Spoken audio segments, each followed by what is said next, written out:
Share बाजार से जुड़ी इस वक्त की बड़ी खबर। दिग्गज कंपनी महिंद्रा ने किया मर्जर का बड़ा ऐलान। कंपनी ने बताया कि उसके बोर्ड ने Mahindra rural housing finance limited यानी कहे कि MRHFL के Mahindra and Mahindra financial services में मर्जर की योजना को मंजूरी दे दी है। जी हाँ, ये इस वक्त की बड़ी खबर है।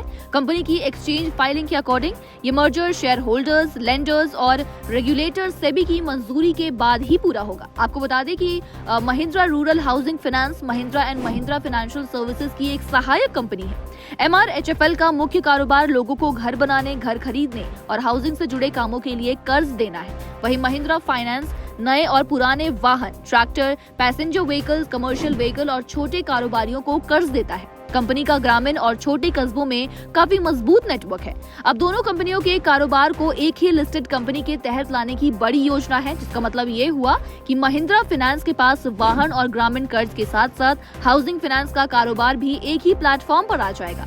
कंपनी का कहना है कि इस मर्जर से लेंडिंग कारोबार का साइज बढ़ेगा, कामकाज आसान होगा और दोनों कंपनियों के अलग अलग system, technologies, branch network, collection और रिस्क मैनेजमेंट को एक साथ लाया जा सकेगा।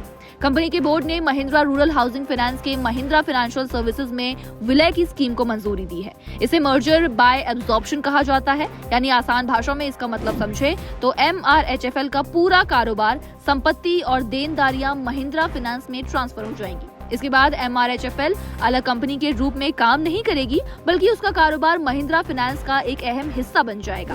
MRHFL के सारे एसेट यानी संपत्ति और लायबिलिटीज यानी कि देनदारियां उनके मौजूद बही खाते वाले मूल्य पर महिंद्रा फाइनेंस में ट्रांसफर की जाएगी। कंपनी ने आगे ये भी कहा है कि MRHFL की तरफ से जारी किए गए NCD यानी कि नॉन कन्वर्टेबल डिबेंचर्स भी महिंद्रा फाइनेंस के NCD बन जाएंगे। इनके coupon rate, duration, redemption price और बाकी शर्तों में कोई भी बदलाव नहीं होगा। इसका मतलब ये हुआ कि जिन निवेशकों ने NCD खरीदे हैं उनके लिए विलय के कारण ब्याज दर या फिर मैच्योरिटी की मूल शर्तें बदलने की बात नहीं की गई है। स्कीम के प्रस्तावित अपॉइंटेड डेट 1 अप्रैल 2027 रखी गई है, लेकिन ये तारीख अंतिम नहीं मानी जा सकती क्योंकि नेशनल कंपनी लॉ ट्रिब्यूनल यानी कि NCLT या फिर कोई भी दूसरी रिलेटेड अथॉरिटी इसमें बदलाव कर सकती है।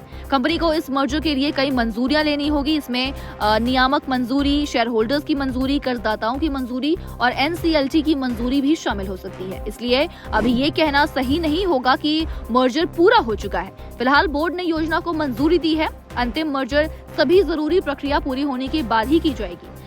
मर्जर के तहत MRHFL के उन शेयर होल्डर्स को जो महिंद्रा फाइनेंस खुद नहीं है, महिंद्रा फाइनेंस के शेयर जारी किए जाएंगे। शेयर स्वैप रेशियो के अकॉर्डिंग MRHFL के 10 शेयरों के बदले महिंद्रा फाइनेंस के 1.8 शेयर दिए जाएंगे। महिंद्रा फाइनेंस के जारी होने वाले शेयर का फेस वैल्यू 2 रुपए होगा, जबकि MRHFL के शेयरों का फेस वैल्यू 10 रुपए है। ये share swap ratio independent valuation report के बेसिस पर तय किया गया है। कंपनी ने इसके लिए बंसी एस मेहता वैल्यूअर्स LLP से वैल्यूएशन रिपोर्ट भी ली है। इसके अलावा EI मर्चेंट बैंकिंग सर्विसेज ने फेयरनेस ओपिनियन दिया है। फेयरनेस ओपिनियन का मतलब होता है कि एक इंडिपेंडेंट एक्सपर्ट इंस्टीट्यूशन ने ये राय दी है कि शेयरों के लेन देन का रेशियो सही है। फिलहाल खबर पर आपकी क्या राय है, हमें कमेंट्स में लिखकर जरूर बताइएगा।